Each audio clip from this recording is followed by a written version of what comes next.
Lecture de l'appel du 18 juin par Enaël Kadi Hanifi, élève au collège Jules Ferry.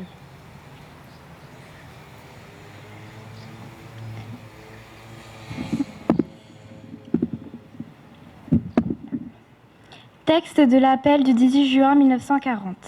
Les chefs, qui depuis de nombreuses années sont à la tête des armées françaises, ont formé un gouvernement. Ce gouvernement, alléguant la défaite de nos armées, s'est mis en rapport avec l'ennemi pour cesser le combat.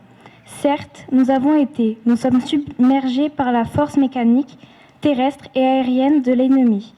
Infiniment, plus que leur nombre, ce sont les chars, les avions, les tactiques des Allemands qui nous font reculer. Ce sont les chars, les avions, les tactiques des Allemands qui ont surpris nos chefs au point de les amener là où ils en sont aujourd'hui. Mais le dernier mot est-il dit ? L'espérance doit-elle disparaître ? La défaite est-elle définitive ? Non. Croyez-moi, moi qui vous parle en connaissance de cause et vous dis que rien n'est perdu pour la France. Les mêmes moyens qui nous ont vaincus peuvent faire venir un jour la victoire. Car la France n'est pas seule, elle n'est pas seule, elle n'est pas seule.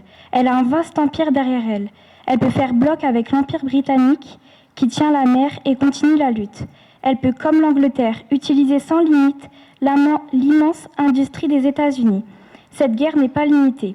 Au territoire de notre malheureux pays, cette guerre n'est pas tranchée par la bataille de France. Cette guerre est une guerre mondiale. Toutes les fautes, tous les retards, toutes les souffrances n'empêchent pas qu'il y a, dans l'univers, tous les moyens pour écraser un jour nos ennemis.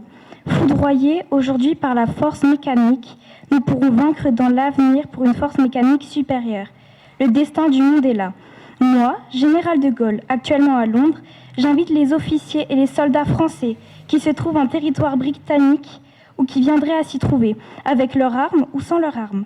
J'invite les ingénieurs et les ouvriers spécialisés des industries d'armement qui se trouvent en territoire britannique ou qui viendraient à s'y trouver, à se mettre en rapport avec moi. Quoi qu'il arrive, la flamme de la résistance française ne doit pas s'éteindre et ne s'éteindra pas. Demain, comme aujourd'hui, je parlerai à la radio de Londres. Discours de M. Jean Bousquet, maire de Terrasson. Mesdames et messieurs les conseillers départementaux, mesdames et messieurs les élus, mesdames et messieurs les officiers militaires, mesdames et messieurs les représentants d'associations et les porte-drapeaux, mesdames et messieurs, chers amis, nous commémorons cette année le 85e anniversaire de l'appel du 18 juin 1940, par lequel le général de Gaulle exhorta le peuple français à refuser la défaite et à poursuivre le combat. Cet appel marque le début de la résistance française à l'occupation allemande. Il est le texte fondateur de la France libre, courageuse et déterminée, sauvant d'abord l'honneur de notre nation avant sa libération. Les historiens de la Seconde Guerre mondiale ont beaucoup relativisé le rôle militaire de la résistance dans la libération de la France, comme étant avant tout le fait des Alliés. Pourtant, sans la résistance organisée sous l'égide du général de Gaulle, assumant dans ces heures sombres de notre pays un rôle monumental, s'il est certain que les Alliés auraient fini par vaincre Hitler, la France n'aurait pas été au rang des vainqueurs en 1945. Elle ne serait pas redevenue, dès le lendemain de la guerre, la grande nation qu'elle avait toujours été. Et la France ne serait pas non plus encore aujourd'hui une grande nation dans la marche du monde. L'appel du 18 juin 1940 est fondamental, d'une importance capitale dans l'histoire de notre pays, surtout quand on songe au contexte d'incertitude dans lequel il a été rédigé. Dans les jours qui le précédèrent, il faut le rappeler, encore et toujours, en particulier en ce jour du 18 juin, la France était en pleine débâcle au printemps 1940, au point que le gouvernement dirigé par Paul Reynaud dut quitter Paris le 13 juin pour se replier à Bordeaux. Les Allemands gagnaient chaque jour du terrain sur le sol français. leurs forces mécaniques submergeaient nos armées. Les Britanniques avaient rapatrié leurs troupes pour se préparer et devoir affronter eux-mêmes l'ennemi chez eux. Comme le décrit le général de Gaulle dans ses mémoires de guerre, à partir du jour où le gouvernement avait quitté la capitale, l'exercice même du pouvoir n'était plus qu'une sorte d'agonie, déroulée le long des routes, dans la dislocation des services, des disciplines et des consciences.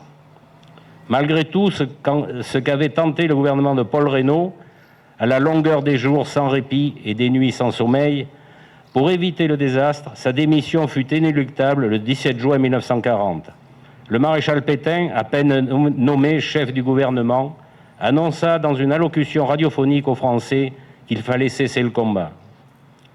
Le général de Gaulle prit aussitôt un avion pour Londres, où il put, dès le lendemain, lancer son appel sur l'antenne de la BBC que Churchill avait mise à sa disposition. Très peu de Français purent entendre l'appel au moment de sa diffusion, mais les paroles sont gravées dans notre mémoire.